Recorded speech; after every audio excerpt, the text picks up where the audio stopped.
শওকত বললেন, সবারই চাইতে আমার জীবন কেন আপনি বেশি দামি মনে করেছেন তা আমি বুঝে উঠতে পারিনি। মোয়াজ্জেম আলী জবাব দিলেন, যদি তুমি ফৌজের নিয়মিত সিপাহী হতে তাহলে এসব কথা বলার প্রয়োজন হতো না, কিন্তু তুমি এসেছো রেজাকার হিসেবে। তুমি সহি সালামতে ঘরে ফিরে যাবে, এই ছিল আমার ইচ্ছা। আমি আরও জানতাম যে তোমার শাদী হবে শিগগিরই, এবং তা হবে আমার অতি প্রিয় এক খানদানের মেয়ের সাথে। এখনও আমার একমাত্র আকাঙ্ক্ষা তুমি সুস্থ হয়ে ঘরে ফিরে যাও। খোদা যেন মির্জা হোসেন বেগের সামনে আমায় শর্মেন্দা না করেন। শওকত বেগ বললেন, হয়তো আমি আর ঘরে ফিরে যেতে পারবো না, কিন্তু মির্জা হোসেন বেগের সাথে দেখা হলে আপনি তাকে অবশ্য বলবেন যে আমি সিপাহীর মৃত্যুবরণ করেছি। আমি একটা কথা স্বীকার করে যেতে চাই, আমার সিপাহী হবার আকাঙ্ক্ষা কখনো ছিল না, এবং কেবল আপনারই কারণে আমার অন্তরে এ আকাঙ্ক্ষা পয়দা হয়েছে। ছেলেবেলায় আমি বাপমার কাছে শুনেছি মুর্শিদাবাদে এক রইস খানদানের মেয়ের সাথে হবে আমার শাদী। বড় হয়ে শুনলাম এক গরিব খানদানের ছেলে জানবাজি রেখে মির্জা হোসেন বেগের হাবেলির হেফাজত করেছেন, এবং তারই সাথে তিনি মেয়ের শাদীর কথা চিন্তা করছেন। তারপর আপনার কয়েদ থাকার সময়ে মির্জা সাহেব আমাদের ওখানে এলে তিনি কথা প্রসঙ্গে আপনার কথা তুললেন। কথা শুনে আমি অনুভব করলাম যে আপনি নিখোঁজ হয়েছেন বলেই তিনি আমাদের দিকে দৃষ্টি ফিরিয়েছেন। আমার সামনে তিনি আপনার সামরিক কৃতিত্বের আলোচনা করেছেন এবং বারংবার আমায় এই ধারণা দেবার চেষ্টা করেছেন যে চলতি জামানায় প্রত্যেক নওজোয়ানের জন্য জরুরি হচ্ছে সিপাহী হওয়া। আপনাকে না দেখেই আমার দিলের মধ্যে আপনার সম্পর্কে একটা প্রতিদ্বন্দ্বিতার মনোভাব জন্মে গিয়েছিল।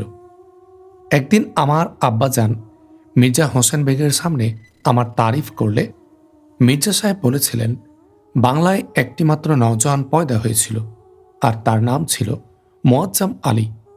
তারপর আমাদের শাদীর কথাবার্তা স্থির হয়ে গেল, এবং তার কয়েক হপ্তাহ পরে আপনি ফিরে এলেন।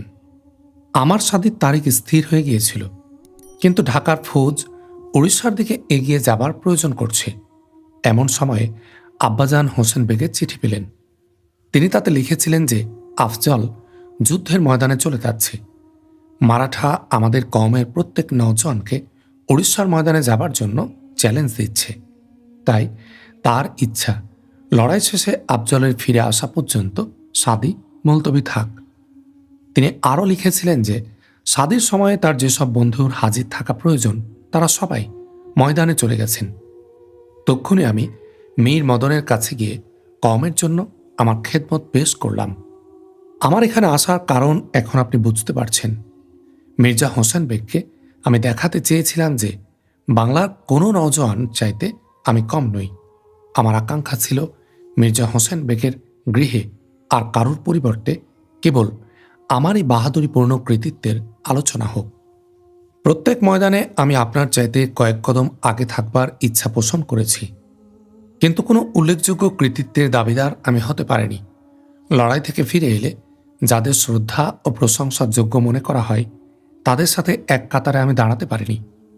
প্রত্যেক ময়দানে আপনি আমার আগে রয়েছেন, এবং আমি অনুভব করেছি যে আমি এখানে এক দর্শকের বেশি কিছু নই। এই মুহূর্তে আমার একমাত্র আফসোস, আমি আমার শ্রেষ্ঠ বন্ধুকে মনে করেছি আমার প্রতিদ্বন্দ্বী।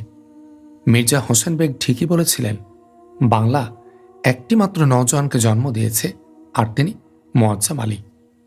মোয়াজ্জেম আলী বললেন, বাংলায় আমার চাইতে যোগ্যতর হাজারো নওজোয়ান জন্ম নিয়েছে, আর তুমি তাদেরই একজন। শওকত বেগ বললেন, মোয়াজ্জেম আলী, আমার বিশ্বাস আমি জিন্দা থাকলে আমরা পরস্পরের শ্রেষ্ঠ বন্ধু হতে পারতাম, কিন্তু আমার মঞ্জিল নিকটবর্তী। এই মুহূর্তে যদি মির্জা হোসেন বেগ এখানে মজুদ থাকতেন তাহলে তাকে আমি বলতাম যে মোয়াজ্জেম আলী হতে চেষ্টা করেছি, আর তা ছিল আমার মূর্খতা। মানুষ তার জিন্দেগির বিচিত্র অনেক কিছু করে থাকে। এমন একদিন ছিল যখন আপনার নাম ছিল আমার কাছে গালির মতো। মোয়াজ্জেম আলী কিছু মনে করবেন না। আজ আমার এ কথা বলতে কোনো দ্বিধা নেই যে আপনি মির্জা হোসেন বেগের প্রতিবেশী, এবং মহল্লার প্রত্যেকটি মানুষ আপনার তারিফ করেন। এ সত্য ছিল আমার কাছে অসহনীয় পীড়াদায়ক। আজ পর্যন্ত আমি ফরহাদকে কখনো দেখিনি, কিন্তু আমার মা ও বোনদের কাছে তার কথা যা শুনেছি তা এ ধারণা সৃষ্টির জন্য যথেষ্ট যে এমন মেয়ের জীবন সাথী হওয়া জিন্দেগির সবচেয়ে বড় সৌভাগ্য। আমার চাইতে শ্রেষ্ঠ গুণের অধিকারী আর কারোর সাথে তার পরিচয় আমার ভালো লাগতো না। ফরহাদের শাদী দিতে মির্জা হোসেন বেগের অস্বীকৃতি ছিল আমার জিন্দেগির সবচেয়ে বড় পরাজয়, এবং আমার মোকাবিলায় এক গরিব খানদানের সন্তানকে প্রাধান্য দান ছিল সে পরাজয়ের চরম পর্যায়। বাপমার কথাবার্তায় আমার বিশ্বাস জন্মেছিল যে ফরহাদের বাপমার আকর্ষণ আপনার দিকে। তারপর আপনি যখন নিখোঁজ হয়ে গেলেন তখন আমার মনে হলো যেন আমার পথ থেকে এক পাহাড় সরে গেছে। কিন্তু ফরহাদের সাথে শাদী ঠিক হয়ে যাবার পরেও আমার মন খুশি হলো না। কখনো কখনো আমার মনে হতে লাগলো যেন তার কাছে আমি মোয়াজ্জেম আলী হতে পারবো না। তারপর আমাদের শাদীর তারিখ মুলতবি রাখার জন্য মির্জা সাহেব যে চিঠি লিখলেন তা পড়ে আমার মনে হলো যেন আমায় অজ্ঞান, বুজদিল ও নির্লজ্জ বলে নিন্দা করা হচ্ছে। ঘর থেকে রওনা হয়ে আসার সময়ে আমার সংকল্প ছিল একদিন আমি বিজয় ঝান্ডা উড়িয়ে ফিরে যাব এবং খ্যাতি, ইজ্জত ও সুনামের অসংখ্য উপহার নিয়ে জমা করব ফরহাদের পায়ের উপর। আমার মূর্খতার কথা শুনে আপনি হাসবেন। মোয়াজ্জেম আলী বললেন, না শকত, আমি জানি তোমার সিনার মধ্যে রয়েছে একটি সুন্দর দিল, কিন্তু হাই, আগেই যদি আমি তোমায় বলে দিতে পারতাম যে মেয়েরা তাদের জীবন সাথীকে অপরের সাথে তুলনা করে পরিমাপ করে, আমার পরিচিত ফরহাদ তাদের থেকে স্বতন্ত্র। শওকত বেগ বললেন, আপনি তাকে জানেন আর মোহাব্বতও করেন। মোয়াজ্জেম আলী সারা দেহে এক কম্পন অনুভব করলেন। বললেন, শওকত, খোদার দিকে চেয়ে অমন কথা বলো না, সে তোমারই জন্য। তার কথা চিন্তা করাও গুনাহ মনে করি। তুমি খুব শিগগিরই সুস্থ হয়ে উঠবে এবং সুস্থ হলে আমি তোমায় ঘরে পাঠিয়ে দেব। শওকত বেগ বললেন, দোস্ত, এসব কথায় কোনো ফায়দা নেই। আমি আর ঘরে ফিরে যাব না তা জানি। আপনার দিলে দুঃখ দেবার জন্য এসব কথা আমি বলছি না। বলছি এই জন্য যে এ ছিল আমার মনের উপর এক বোঝা। এমন একটি লোকের বিরুদ্ধে আমি দিলের মধ্যে বিদ্বেষ ও প্রতিদ্বন্দ্বিতার মনোভাব পোষণ করেছি যাকে দেয়া উচিত ছিল আমার অন্তরের মোহাব্বত। মোয়াজ্জেম আলী, তুমি মানুষ নও ভাই, তুমি ফেরেশতা। আহা, আফজলের বোন যদি এখন এখানে থাকত আর আমি তাকে বলে যেতে পারতাম আমি তার ভবিষ্যৎ এক যোগ্যতর লোকের হাতে সঁপে দিয়ে যাচ্ছি, বলে শওকত বেগ মোয়াজ্জেম আলীর হাত চেপে ধরলেন। মোয়াজ্জেম আলীর চোখ অশ্রুতে ভরে উঠল আর শওকত বেগের ঠোঁটের উপর ভেসে উঠল এক টুকরা মৃদু হাসি। মোয়াজ্জেম আলী বহুক্ষণ নিশ্চল নিঃসাড় হয়ে বসে রইলেন। তার হাতের উপর শওকত বেগের হাতের চাপ ঢিলা হয়ে এলো ধীরে ধীরে। তার শ্বাস স্তিমিত হয়ে এলো। মোয়াজ্জেম আলী চিকিৎসককে আওয়াজ দিলেন। চিকিৎসক শওকত বেগের নাড়ি দেখে বিষণ্ণ কণ্ঠে বললেন, ওর শেষ মুহূর্ত এসে গেছে। তারপর অনেকক্ষণ ধরে চলল মৃত্যু যাতনা। রাতের শেষ প্রহরে যখন কেল্লার বাইরে গাছের উপর পাখিরা ভোরের পয়গাম দিচ্ছে, তখন শওকত বেগের জীবন সফরের জবনিকা পাত হল। সূর্যোদয়ের কিছুক্ষণ পর শওকত বেগের দেহ দাফন করা হলো এবং তার সাথীরা ফিরে যাবার আয়োজন করতে লাগল। মোয়াজ্জেম আলী শওকত বেগের বাপ ও মির্জা হোসেন বেগের নামে চিঠি লিখে তাদের হাতে দিয়ে দিলেন। পরদিন ভোরবেলা মোয়াজ্জেম আলী 1000 সাওয়ার নিয়ে মারাঠাদের পিছু ধাওয়া করবার জন্য বেরিয়ে গেলেন এবং কয়েক মাস তাদের পিছনে কাটিয়ে দিলেন সীমান্তের পাহাড়ে জঙ্গলে। অভিযান শেষ করে ফিরে আসার সময়ে তিনি সাথে নিয়ে এলেন 400 কয়েদি। এরপর প্রায় 1.5 বছর সীমান্তের গুরুত্বপূর্ণ স্থানসমূহে প্রতিরক্ষা চৌকি নির্মাণ ও মারাঠা হামলায় পর্যদস্ত লোকদের বিরান বস্তি পুনরায় আবাদ করবার কাজে তিনি ব্যস্ত থাকলেন। তারপর তিনি মীর মদনের কাছে আবেদন করে 1 মাসের ছুটি নিয়ে রওনা হলেন মুর্শিদাবাদের পথে। মুর্শিদাবাদ পৌঁছতেই তিনি জানলেন যে আলীবর্দী খান মৃত্যু শয্যায় শায়ী। সিরাজউদ্দৌলা মীর মদন ও সালতানাতের কতক উচ্চ পদস্থ কর্মচারীকে ডেকে এনেছেন মুর্শিদাবাদে। মির্জা হোসেন বেগ জাহাজে হজ ও পবিত্র স্থানসমূহ জিয়ারত করবার উদ্দেশ্যে রওনা হয়ে গেছেন। মোয়াজ্জেম আলীর ছুটির 5 দিন স্বগৃহে অতিবাহিত করবার পরেই আলীবর্দী খান চিরন্তন জীবনের পথে মহাপ্রস্থান করলেন এবং মুর্শিদাবাদের বাসিন্দারা অনুভব করল যে তারা যে প্রতিরক্ষা দুর্গকে মনে করেছে তাদের আজাদি ও সৌভাগ্যের সবচেয়ে বড় জামানত তা আজ সত্যি সত্যি ভেঙে পড়েছে। মুর্শিদাবাদের মসজিদে মসজিদে আলীবর্দী খানের মাগফিরাত ও নয়া শাসক নবাব সিরাজউদ্দৌলার সাফল্য ও সৌভাগ্য কামনায় দোয়া করা হতে লাগল। ইতোমধ্যে মীর মদনকে ঢাকা থেকে ডেকে এনে বাংলার ফৌজের সিপাহসালার নিযুক্ত করা হয়েছে। মোয়াজ্জেম আলী তার সাথে মোলাকাত করে ফিরে এসে মাকে বললেন, আম্মাজান, আমার ছুটি বাতিল করে দেয়া হয়েছে। কাল ভোরেই আমি এখান থেকে রওনা হয়ে যাচ্ছি। মা বিষণ্ণ কণ্ঠে বললেন, আমি মনে করেছিলাম সিরাজউদ্দৌলা ও মীর মদন তোমায় মুর্শিদাবাদে কোনো পদে নিযুক্ত করবেন। মোয়াজ্জেম আলী জবাব দিলেন, আম্মাজান, আমার ওখানে যাওয়া জরুরি। আমি মীর মদনের কাছে আবেদন করেছিলাম ভাই ইউসুফকে ঢাকা থেকে এখানে নিয়ে আসতে এবং তিনি তা মঞ্জুর করেছেন। মা বললেন, বেটা, কিছুদিন ধরে আমি ভাবছি মির্জা হোসেন বেগের ঘরে গিয়ে তোমার শাদী সম্পর্কে কথা বলবো। ফরহাদের মা এখনই আমার এখান থেকে গেলেন। তার কথায় জানা গেল যে হজে যাবার আগেই মির্জা সাহেব আমাদের দিক থেকে ফরহাদের শাদীর প্রস্তাবের প্রতীক্ষা করছিলেন। আমি তাকে বলেছি, বোন, আমি তো রোজই মোয়াজ্জেমের আব্বাকে মির্জা সাহেবের কাছে হাজির হতে বলছি, কিন্তু তিনি সাহস করেননি। আপনি রাজি থাকলে আমি এখনই মহল্লায় মিঠাই বিলি করব।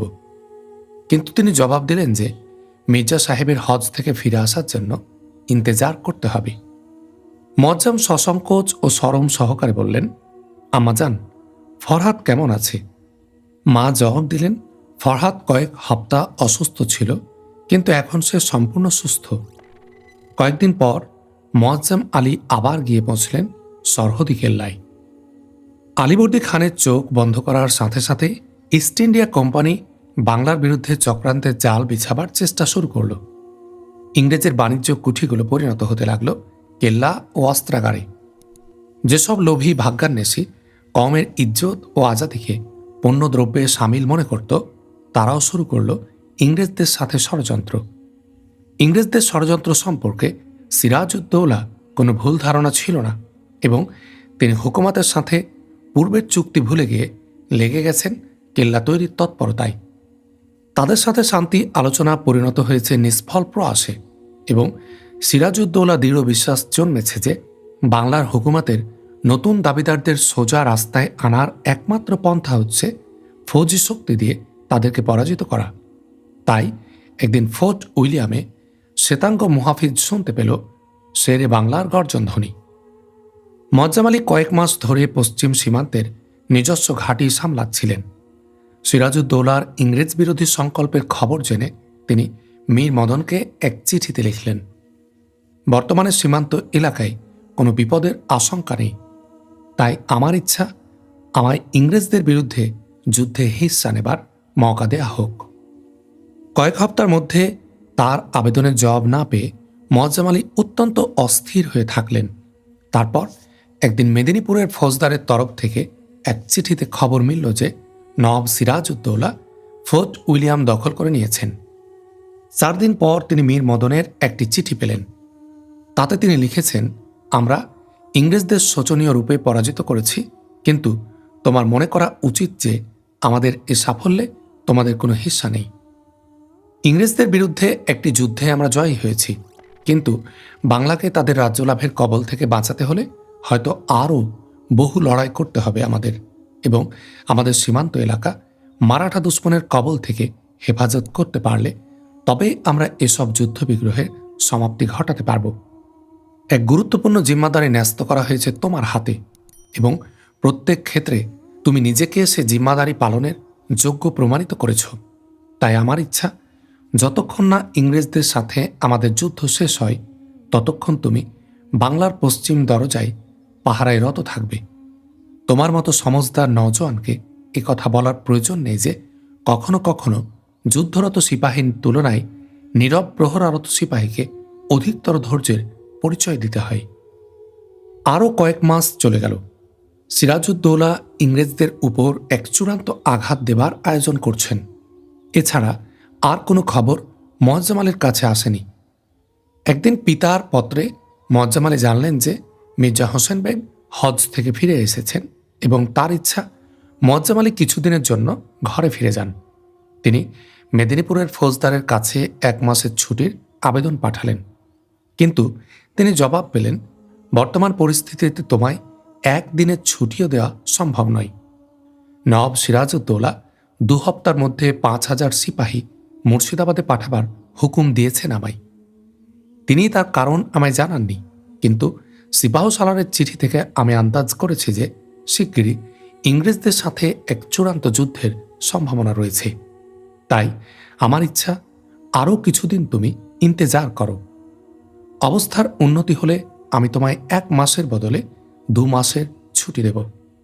বর্তমানে 5,000 সাওয়ারের সংখ্যা পূরণের জন্য তোমার লোকদের প্রয়োজন হবে। চিঠি পাওয়া মাত্র তোমার অতিরিক্ত সিপাহীদের সোজা মুর্শিদাবাদে পাঠাবে। কেল্লা ও সীমান্ত চৌকির হেফাজতের জন্য অপরিহার্য সংখ্যক সিপাহী তোমার কাছে রাখবে। মোয়াজ্জেম আলী 500 সিপাহী কেল্লার হেফাজতের জন্য এবং আরও 300 আশপাশের চৌকি দেখাশোনার জন্য রেখে বাকি ফৌজকে এক অভিজ্ঞ অফিসারের পরিচালনায় মুর্শিদাবাদের দিকে অগ্রসর হবার হুকুম দিলেন। কয়েক হপ্তায় মোয়াজ্জেম আলী মুর্শিদাবাদ সম্পর্কে খবর পেলেন না, তাই তিনি অত্যন্ত অস্থির হয়ে উঠলেন। একদিন তিনি মাহমুদ আলীর এক চিঠি পেলেন।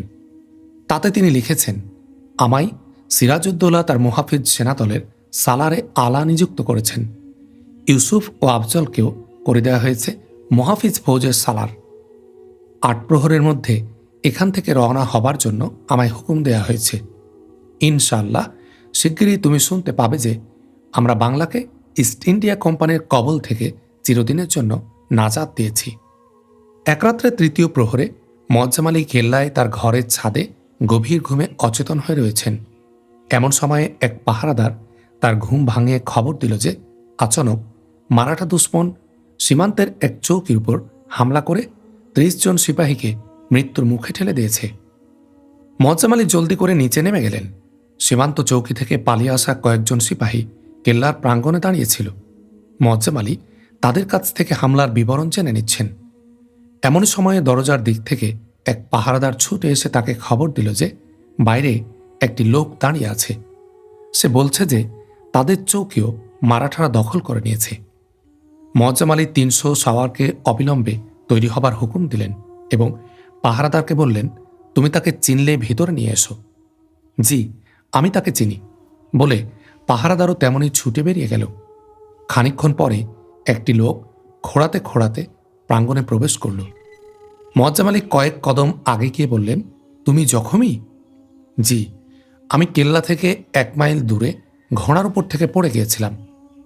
কোন চৌকি থেকে তুমি এসেছ? মোয়াজ্জেম আলী প্রশ্ন করলেন। জি, আমি উত্তরের 3য় চৌকি থেকে এসেছি।